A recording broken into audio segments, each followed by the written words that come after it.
This is your Pain Game podcast, where we talk about the game of living in and with chronic pain and trauma, getting to the heart of how to heal.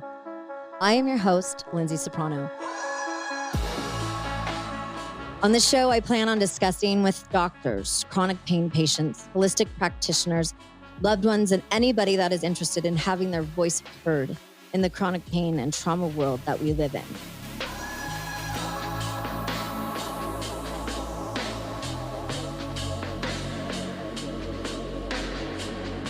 You know, one thing that I have learned over the past couple years, and I probably should have learned this far before the past couple of years, is managing my diagnoses is part of a mindset, right? And I talk about this often on the show, but more so I talk about it behind closed doors with my sweetie and my loved ones about how we need to be more mindful. We need to shift our mindset. And it is absolutely true. And everything I do, every moment that I wake up, which is unfortunately 75,000 times a day and night when I'm trying to sleep or trying to do things, is how can I shift my mindset to get myself out of feeling this crappy all of the time? And when you live in chronic pain and you live with CRPS like I do, there are moments and there are hours and there are days that feel hopeless, that feel sad, that feel that there's absolutely no way that I'm going to be abundant in my life, that there is no way that I'm actually going to care for myself because I'm caring for everybody else right now. And I know that it is a fault. My dad has always told me, one of the most amazing things about you, Lindsay, is that you're this, but it's also this that you suck at. It's the same thing. So all these wonderful things that I want to do for everybody is also really, really bad for me. So I've had to step back and really take inventory of where I am in my world, who I am, where I want to go, which is very different than it was 5 years ago, 3 years ago, sometimes yesterday. But one of the things that I've found that has been imperative for me is my morning routine. And I know it sounds lame and we're reading all of the books about we need to do our meditation. No, it's not lame. It is absolutely imperative to my life. And it should be yours as well. We wake up. I don't care if it's 2 minutes. I don't care if it's 2 hours. Giving yourself time. Putting you as the center. First and foremost, before your dogs, before your kids. Well, okay, hold on. Before your dogs, that's crazy talk. After your dogs, then take care of everybody. Take care of yourself, and then everybody else trickles after that. But you know what? One of the things that I need to define in my world and continue to is that morning routine so that I don't end up on the evening news and then also end up in the morning news. To be calm. To be deliberate, put deliberate time into my life and make phenomenal changes within those little spots. And I know it sounds strange that we can make huge changes in small amounts of time, but we can. And I have this amazing chick for you guys today. Her name is Rebecca Whitman, and she is going to help us do just this. She's going to talk to us about being balanced. She's going to talk to us about being beautiful, male or female, and abundant, and also embracing the power of our morning routine and that self-care. So without further ado, I'd like to introduce you to my sweet and beautiful Rebecca Whitman. Hello, my darling. How are you? Hi, Lindsay. It's so great to be on the show. The show was a long time coming, and I'm so happy to be here. It was a long time coming, and thank you for some of the hiccups that came along the way. And guess what some of those hiccups came from? Me not doing the self-care that I needed to and taking on everybody else but me. Rebecca is an international best-selling author. Get ready for the accolades. I mean, they're going to keep going on and on. She graduated with honors from Princeton. No big deal. She hosts the top 1.5% globally ranked Balanced, Beautiful, and Abundant podcast. She has been featured in New York Weekly, Miami Magazine, LA Weekly magazines, and so many more. And I love LA. In addition to her appearances on ABC and CBS, she has guested on more than 100 podcasts and now another one. Thank you for being here for me. I am rolling out the red carpet for you, babe. So I'd like to start talking about what self-care really means to you and how we are missing the mark on that, which really helps us step into abundance. Thank you for all the accolades. I never thought that I would be like world-renowned coach. I actually moved to LA to be an actress. And when I was an actress, I was not a successful one. I never got my big break, and my spirit, my ego, everything got just broken, because here I was. This was my childhood dream when I was 3 to move to LA and to be an actress. And by the time I got here, I was 30, and maybe I missed the boat or didn't sleep my way to the top. Who knows? That I needed to do a self-care practice to just be able to handle being in Hollywood. So I decided to plan my days around my workout. And now I like to say body before business. And people think that self-care, especially women that are wives and moms and, caretakers, a lot of people call women selfish when they prioritize their self-care. So I had to reframe what selfish is. I actually had an ex-husband who used to call me selfish, and we're divorced because he was not a very nice person. But when I would do self-care, he would call me selfish. So I had to reframe it and say, you know what? Self-care is selfish, and selfish is a good thing, because if I'm not selfish, then I'm going to burn out, get sick, and then not be of service to anyone. So women really need to change their paradigm around self-care. And I think of self-care as a cup of tea. If your cup of tea is full of self-care, then you can show up for everyone else, for your boss, for your coworkers, for your best friend, for your kids, for your spouse. But if you're depleted and you show up, you have nothing to give anyway. And you're just showing up as just a shell of a person, and you're not going to be of service that way. Yeah. And you feel so incredibly empty and lost. And I have my moments. In fact, I had one yesterday. I was just an empty shell, to use your words. And thank you for saying that, because that's exactly how I felt yesterday. I was like, I'm not good to anybody right now. I'm like, I'm going to have a nervous breakdown. I am overwhelmed beyond overwhelmed. And I didn't even really know what I was overwhelmed with. It was just because it was so much. Because I said, yes, yes, yes, yes, I'll take care of it. I'll do it. I got it. I got it. I got it. I got it. I've been like that my whole life. But I've never done that as somebody that has literal physical challenges, central nervous system, and this amount of pain. That person that I used to be, which probably was part of why I am in a wheelchair for part of my life and why I got sick, is because I didn't have somebody like you saying what you just said. And we fall into that trap, especially as women, because we're super women. That's what we've been told we're supposed to be. So how do you help us, get into this abundant space and help us realize that we are worth this selfishness, Yeah. So I would tell you or your listeners that are having trouble, like setting aside time for self-care, other than that selfishness is good, is to have boundaries around your personal time. Money can be made, lost, spent, made again. The average millionaire goes broke 4 times, according to the book Think and Grow Rich. But time is our most valuable resource, because once we spend it, we never get it back, and we don't know how much we have. And it's really challenging for women to set boundaries around their time and say no. No is a complete sentence. And when somebody that you really love is asking something of you, of course you want to please them, because women are natural pleasers. But I, used to be codependent to people. And when I say no and they weren't like, high five, because I'm an approval seeker, I'm a validation addict, I want people to be like, yes, all the time, good job.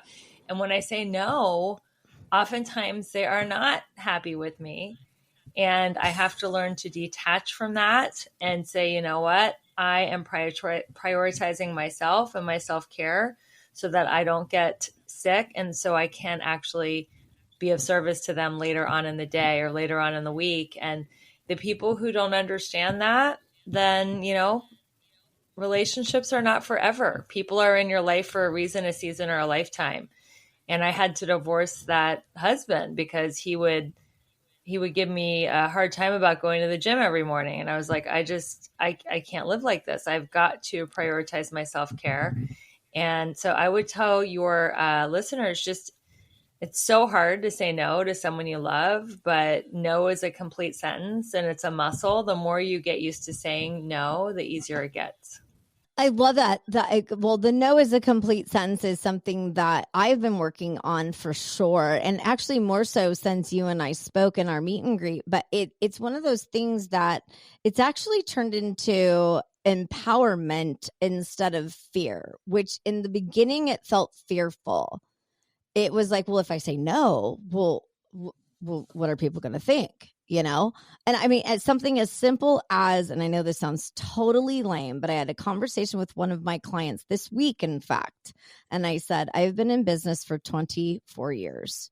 I will never, ever do a PowerPoint presentation again because I'm going to blow my fucking brains out if I look at PowerPoint ever again. That's it. I'm done. No. And I know it sounds totally lame for those of you that are listening that have done PowerPoint decks for like their whole life, like I have in marketing and working with investor presentations and all of it.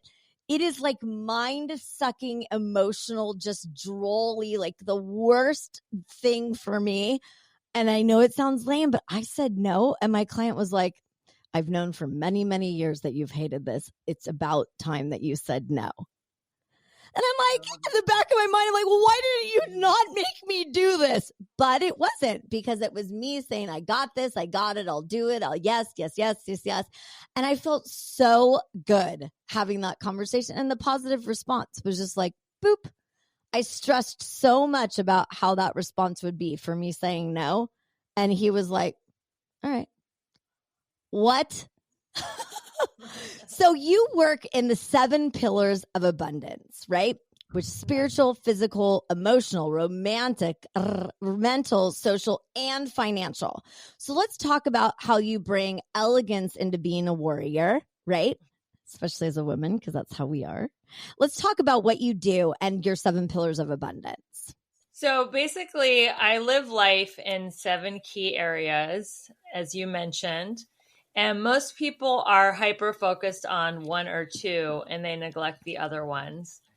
For example, if somebody's maybe obsessed with their relationship, but then they don't make time to go to the gym, or somebody's obsessed with making money and they have no time to date. So I teach people that you can have a balanced, beautiful, and abundant life, and you can have excellence in all 7 of these areas. And an elegant warrior is the perfect mix of masculine and feminine energy. So elegance is refinement. It's being calm, not trying so hard, not pushing your energy, being magnetic. And warrior is fighting for your dreams and goals. And I teach women it's the balance. It's not about just sitting at home being elegant, eating bonbons, because you're obviously not going to be successful doing that.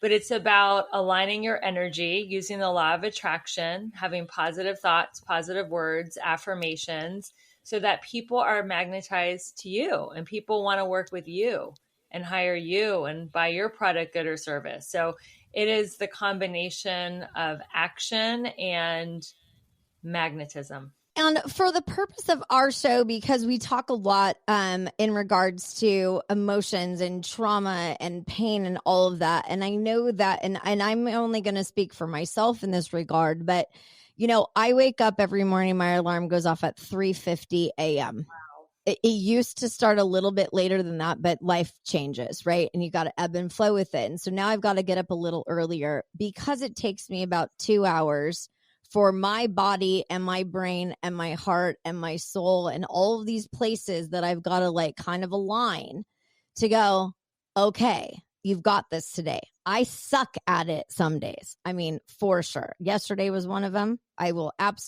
own my shit, right? But overall, I pretty much nail it to the wall. But in the world where it comes with women that are living in chronic, and I'm sorry, men, we're going to put you to the side for a bit. For women that live in chronic pain and are dealing with this feeling of being lost and hopeless and unable to financially hit some of their targets in life because we're being eaten alive by healthcare costs. Our health insurance doesn't cover 90% of what we need it to cover. Like, please pay for acupuncture, please, somebody. And, like, you go on and on and on, and all of that stuff adds onto our plate. And then we've got screaming kids or barking dogs, husbands that are, we take it all in, and we try so hard to manage it with a crown on our head that's not tilted. Mine is tilted, and I'm okay with that. What can we do to help us understand that it is okay and that we will be able to hit all of the marks that we want? They might not be exactly the way that we may want them to be at the time, but how can you give us some guidance in regards to this? I would tell you, since you're speaking for yourself, is to strive for imperfection. And you're not a mistake if you make a mistake. And there's no such thing as failure, because you either win or you learn. And because you are dealing with another obstacle to reach your goals and dreams, chronic pain, it's not a race, it's a process. And just do the next indicated action. If you feel like overwhelmed by everything you have to do and you're dealing with pain at the same exact time, it can be just debilitating. So it's like, what is the next indicated action? Is it just making that phone call, doing that email? Maybe it's taking a meditation break. Maybe it's icing the part of your body that's in pain, or, just taking a break, just taking a hot salt bath. I mean, what is the next indicated action to do right now to take care of yourself while in pursuit of your goals and dreams? Because if you keep pushing through pain and not listening to your body's signals to the extent, that it gets you sick, then you could literally be hooked up to IVs and die. One of my heroes in the network marketing space, Jessie Lee, she got stage 4 cancer and died like at age 34. And she, was a millionaire. She made like almost $1 million a month and was, workaholic, working like 18 to 20 hours a day, but then she died. So how can you find the joy in the day, in the journey, in the moment? Go easier on yourself. It's not a race to get anywhere. I mean, we're all going to die anyway. So, it's not a race. It's just like, enjoy the moments, the simple things like a hot cup of tea or coffee, or petting your dog, just watching the sun come up. You wake up so early at 3:50, you get to see the sun come up. So just be present and just find the joy in your day without pushing yourself toward perfectionism. When you said strive for imperfection, literally, like, my butt tightened and I lifted and I got chills and I started to sweat a little bit, and I wrote it down because I'm like, I think I might barf, because I've never heard strive for imperfection in my life. And I've mentioned it a couple times on my show about a song by Alanis Morissette called Perfect. And when I was a freshman in college, I remember it like it was just yesterday. And I was an opera major. And so I was in this drama troupe, and we had the chick that was in charge of the troupe gave us these roles, and mine was a drunk mother. And believe it or not, my freshman year in college, I was pretty drunk all of the time. And I would show up for these practices, if you would, and I would literally be still drunk from the night before. Wow, I have never talked about this out loud before. Wow, this is great. Congratulations, Rebecca, to you. And the song that she played during that practice was Perfect. And one of those things that I dealt with as a kid was I was never going to be good enough. It was one of those things. So that perfectionism was part of me. And part of me not wanting to be perfect was rebellion and doing everything that I could to show I'm not perfect. I've got all this shit going on with me. How can I be better? And I think some of those things transition and transfer into us as we get older, where we feel like we're not perfect and we seek that perfectionism. And I think that perfection is boring, right? Yeah. And I love that you said that. Strive for imperfection. What is perfect is sucks, man. Give me a break. Yeah. Who do you know that's perfect? If you do, they're probably boring as hell. Nobody's perfect. And imperfection is beauty. Imperfect. Because if you're so perfect, you're like, nobody can connect with you. You're not vulnerable. You're not real. I mean, you, Lindsay, are one of the most authentic, real podcast hosts I've ever met. So you have authenticity. Thank you for that. Yeah. So I think authenticity is a lot more attractive than perfectionism.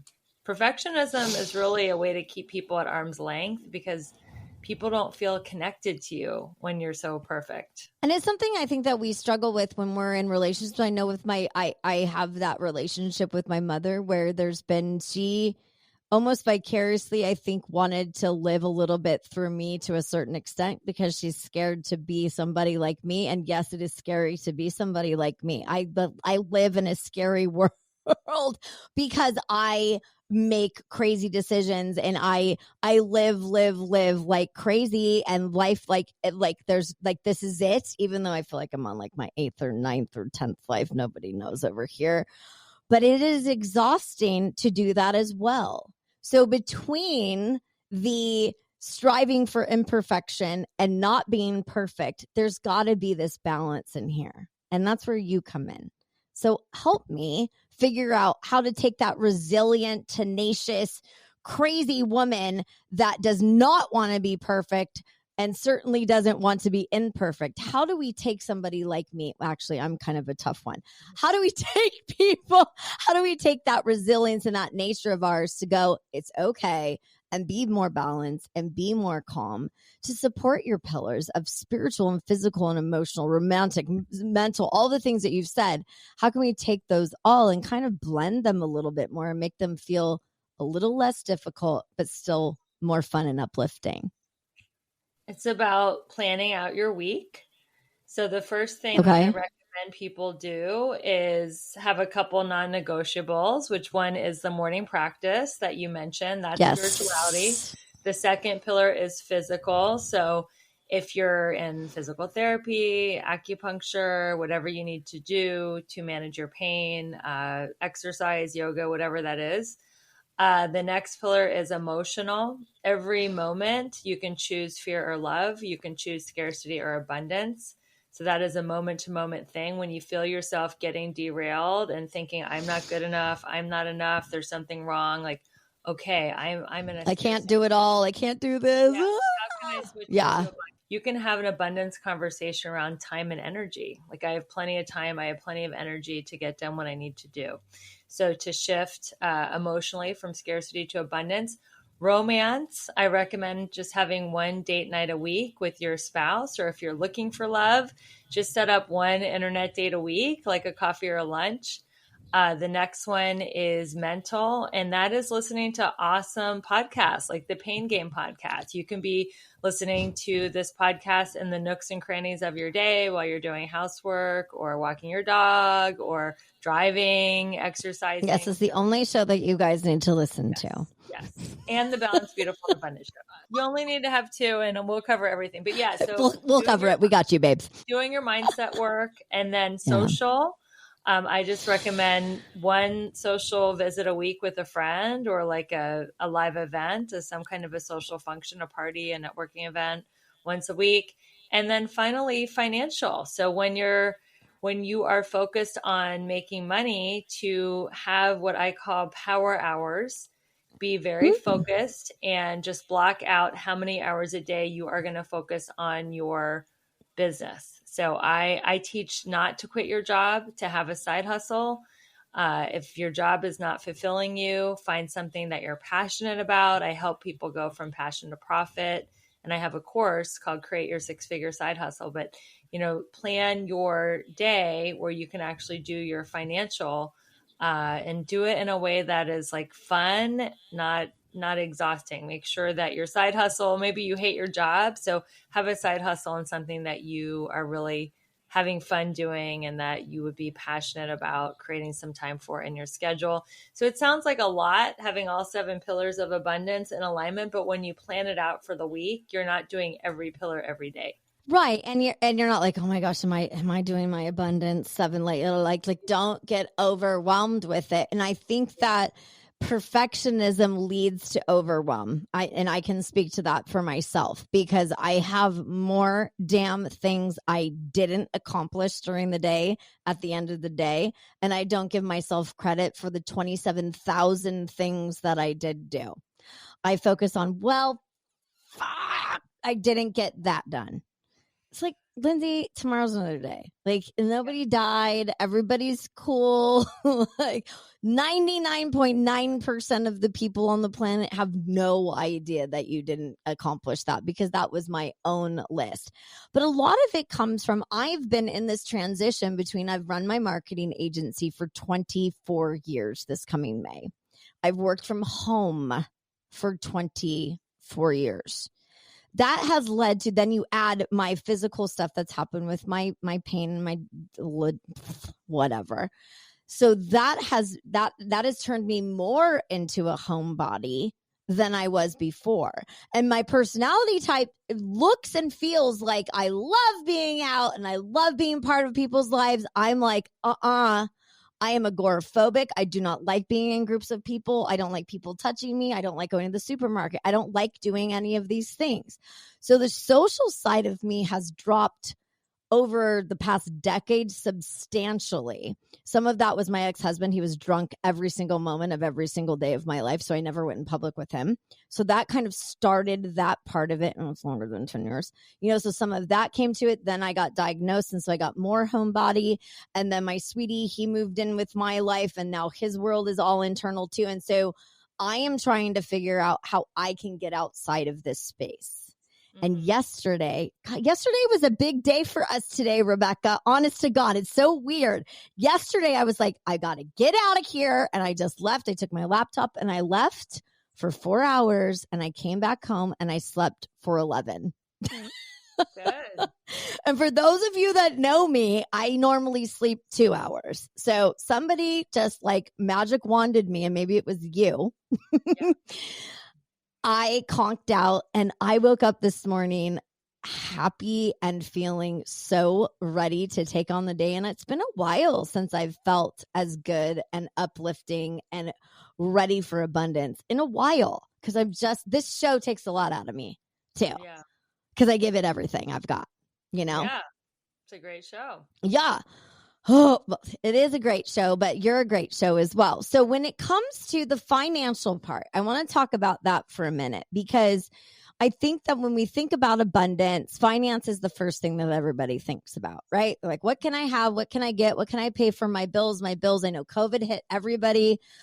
Everybody got affected by it. No matter what kind of money that you make, it doesn't matter. We all got hit by it. Our lives changed. Our worlds changed. Our work worlds changed. The way we think about work, the way we think about our relationships within our workspaces changed.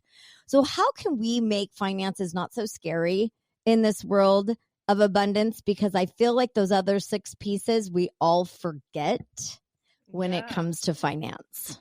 Well, people think abundance is finance. They think that I'll just spend all my time and energy on work. I'll make a ton of money. I'll have enough money to hire a trainer.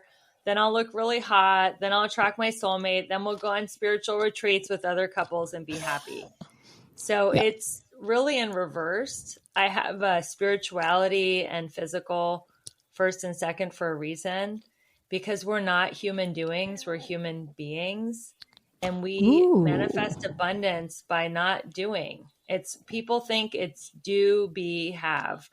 I'll do the doing. I'll make all the money. I'll be happy, and then I'll have, the life that I want. But it's actually be, If I'm happy, if I'm peaceful, if I'm content, I'm going to be happy, and happiness is a choice.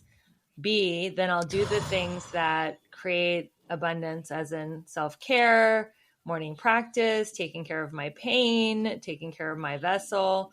Do B, and then I'll have the time and the energy to attract financial abundance or do the actions necessary to create financial abundance. So it starts from the beingness. It starts from the decision to be happy and to prioritize your self-care, not from, it doesn't start from, I'll just work all the time and make all this money and then I'll burn out and then I'll get sick. Well, and I am the absolute complete poster child for that. I made a shit ton of money. I worked my ass off. I started my business very, very young, and I worked and I worked and I worked and I worked and I worked and I worked and I worked.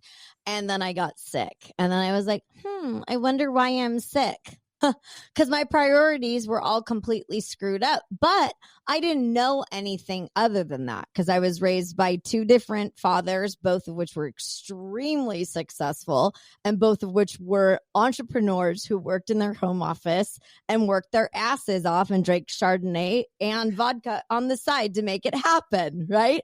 So I was and my one father is wonderful. The other one can go to hell. But my stepfather, who is my dad, he modeled a very, very good work ethic for me. But men's work ethics are very different than women's work ethics, come to find out. And I modeled myself after a man's work ethic. And I only recently figured out that that does not work well for women. It just doesn't. I don't like working reactively. I don't like working based on what the money is on the bank account. I don't like working on sales leads. That's just not who I am. I work on the emotional and the abundantly beautiful work that I do for somebody, and the relationship that I build within that client or that relationship within that project or what have you. So I took some really great things from being raised by two very successful male entrepreneurs and I put them into my world. And it came down to, that's not what I should have been doing. I should have been working as a woman. So now here we are, and I'm going to be 46 and I'm going, all right, I'm rebooting now in business right now. I have taken everything that I've ever done and I threw it away. And I'm starting from scratch as we're speaking.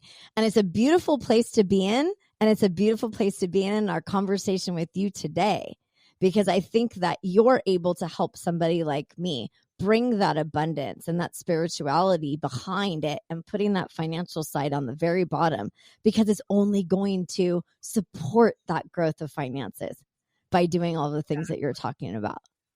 And I believe we should live to work, not live to work, but work to live. And that's right. You can't yes. take a pile of money or a pile of clothes or cars with you to the other side. It's about how much joy and peace we can cause in ourselves and other people while we're here. And it is the opposite message of society, because society is like, you need this purse and this bag and this jacket, and you need to have this kind of a vacation. And, that's consumerism. That is how they sell stuff, by making us feel that we're not enough unless we have that. So we get to take our power back and say, no, I am enough. I have enough.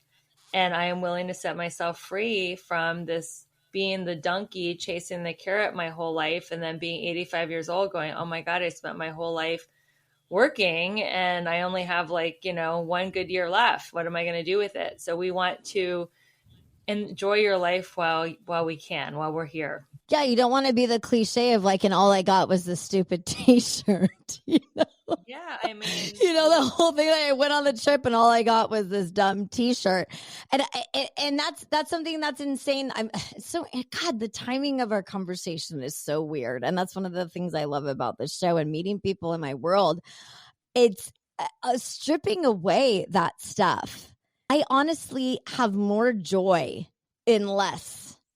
Now, that doesn't mean that we can't go out and buy our bag and have nice things, guys, okay?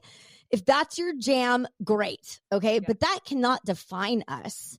It's not going to define me whether I have a big house or I'm in a 1-bedroom apartment. I don't give a shit. I want to be happy and healthy and joyful and have people that love me and support me around me. That is financial success to me, because it depends on what your definition of finance is, right? Everybody thinks it's the dollar sign. To me, financial freedom doesn't necessarily mean that you have a lot of shit and you have a lot of money in the bank account. I could be wrong. Success is the amount of joy that you feel. Because why do we want the house or the bag or the vacation home? So that we'll feel happy. Well, you can not find happiness sometimes by simplifying your life. You know, transformation is a process of subtraction, not always addition. And you can find joy just in the simple things. And if you look at underdeveloped countries, a lot of them don't have indoor plumbing. They don't even have, you know, a floor. They're literally sleeping on the dirt, and they are way happier than people who have like mansions in Beverly Hills and Greenwich, Connecticut. So it's not the stuff. It's not the acquisition that makes us happy. You know, we can't fill the hole in our soul or in our heart with stuff. It is an inside job. Yeah. And, you know, I was watching something on the news the other day in regards to the war in Israel, right? And I was having a very, very bad day, and I was feeling very sorry for myself. We all have them. It's okay. Don't feel bad about it. It happens. But I was particularly feeling sorry for myself. And then I turned on the news because my sweetie's in the news industry, and so by proxy, I am. And there were these little kids that were like dragging bags of like, they were like holding bags of bodies of people, and they were like 6 years old. And I'm like, I think I'm okay. This day just shifted in that second, because perspective is all of it. You know, like, give me a fucking break. There are so many people, and I hate like, oh, there's so many people that are hungry without you. And yes, of course there is. And we do have to remember that. But there are those moments that are so humbling where you take yourself out of yourself and go, ugh. And we have to remember to do that. And then we're more grateful for what comes to us too. Like, I'm so grateful for you coming into my world. I would have never met you had it not been for this show, right? And bringing in a perspective to me and to my listeners and to whoever's going to be in my life after this, to show what abundance actually means. And what that means to you is different from another person. I don't need a gold toilet to be happy. I can tell you that much. Yes. Just need a toilet. Happiness is not getting what you want. It's wanting what you have. And the fastest way I love that. Get to happiness is to have gratitude for what you have. Yeah. And, you know, most of us have first world problems. And people, you know, like that are going through war in the Middle East and in Russia and Ukraine, we can't even wrap our head around the hardship and the torture that they're experiencing. They would kill for our problems. Yeah. I'm like, Target didn't have what I wanted today. Yeah. What? Lindsay, get a grip. Yeah. You know, it's so funny. My nephews, they were complete a-holes all of 2023. They were just getting in trouble like crazy. And so I kept telling them, you're not getting anything for Christmas, because I'm a major, major gifter. I always give my nephews and nieces as much as I possibly can. This Christmas, both boys who continuously got into trouble literally got a piece of coal from me. That's it. And they were pissed. And I'm like, I don't know what to tell you, boys. Start acting better and be better humans. Be better humans. And also, I don't think that you need yet another television. You know, I mean, we're raising children too in this environment. I don't have children of my own, but my nieces and nephews, I tend to try to at least assist in their well-being and their care. But we're raising children.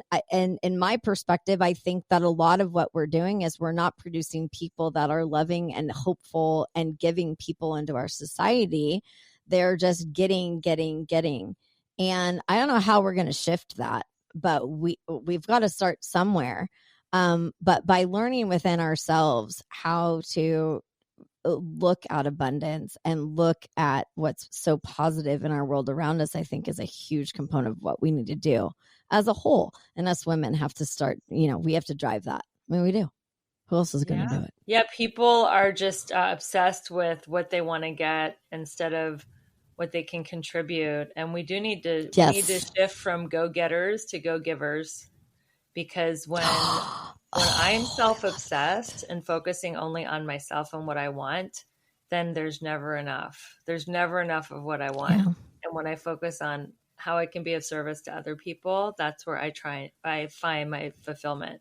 I love that about the service part, because when I first started doing this, it was kind of like I didn't know where it was going to go.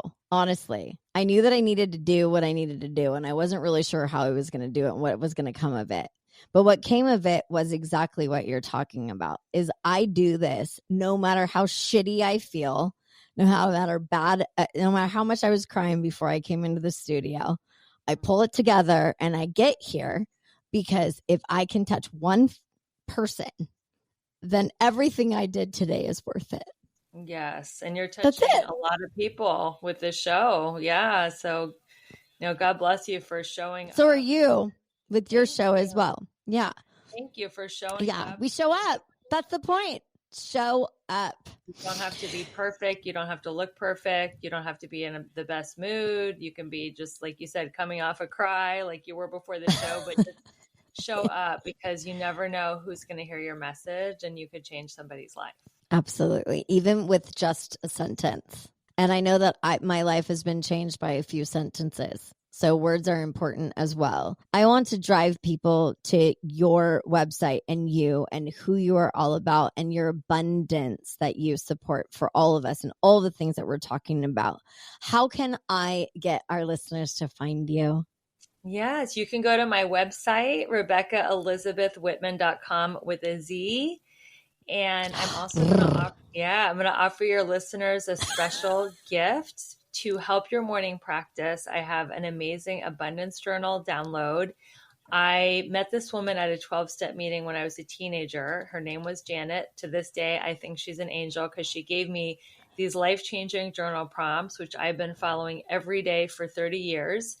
And wow. I added a few of my own, and I now want to share this gift with your listeners. You can do it in the morning or the evening. It doesn't have to be a part of a morning ritual. And these are questions that will help you reframe your life from scarcity to abundance, will help you with your gratitude practice, and help you with the issues that Lindsay and I have been talking about, like perfectionism. And it's just an amazing journal. And I promise you, if you write in it every day for 10 days, you will have a breakthrough by the end of the 10 days, because it's 10 days. Yeah. It's really gonna come on. Yeah. It's going to help you reframe how you think about your life and yourself and your pain. And you're going to go from negative to positive. 10 days, guys. Okay. We are like, oh my God, I don't want to do 10 days. We've got this together.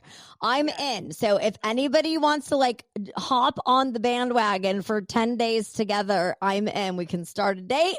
I will reach out to my sweet little Rebecca and we will figure it out and do something cool with it, because that's amazing. Because I think that what's so scary about digging deep within yourself is everybody thinks that it's just so much work, and I've been through so many things and you don't know what I've been through. And give me a break on that. We've all been through so much, and there's no levels and scales, at least in my mind, as to what big T, little t, too much this, too much. I don't give a crap about any of that. Give me a break. Everybody experiences their life the way they're going to experience it, and they're going to experience it I could go through the same thing as you, Rebecca, and you may be completely okay, and I might be totally distraught from the same thing. So we never know what has happened to us. We never know how it's going to affect us. So don't ever judge yourself for feeling gross or icky or scared about something. Face it. And don't be afraid of it, because you have support. At least you got two of us broads here. Broads. I just called you a broad. I don't know what age you turn into a broad, but let's just call it 40. Okay, there you go. No, but seriously. So thank you so much. So we're going to get your abundance journal out to everybody. You can find her at her website, Rebecca Elizabeth Whitman. That's a Z in Elizabeth.com. She's on all the socials. So there's a little bit of different ones for all of her different socials, but they'll all be in show notes as well as in social. Is there anything that you'd like to leave our listeners with before we hit the dusty trail? I would just tell them to find the joy in the moment, because when we think about the future, we get anxious and we get overwhelmed. When we think about the past, often we will be in depression or regret, beating ourselves up. But if we just think about the present, what am I doing right now? What am I experiencing with my five senses? What am I seeing, feeling, smelling, tasting, touching? And if the present is too overwhelming, do what we said earlier in the interview. Just do, what is my next step? Like, what is my next right step? And before you know it, you'll be hitting the pillow at night and you will have had a series of beautiful moments throughout your day. With you by our side. Thank you so much for your time today. It's been nothing but a pleasure. And I've learned so much from you before this episode and clearly during this. Thank you again. And I hope to have you on again. Thank you again so much. It's been a pleasure. Thank you. It's been wonderful. You are exclusively invited to share this joyful and abundant VIP pain journey together. Let's get to the heart of how to heal with you by my side. Do you know somebody that is living in chronic pain or struggling with health challenges, or feel like they're just not enough and all they're doing is trying to be perfect? Be imperfect with us here. With Rebecca and Lindsay, we've got you. I would love to connect with you and them. DM us, do whatever you need to get in touch with us. We are here. Follow the Pain Game podcast wherever you digest your podcast content. We are here. Visit us at thepaingamepodcast.com and follow us on all the socials. Thanks for listening, my little VIPs. Catch you on the other side.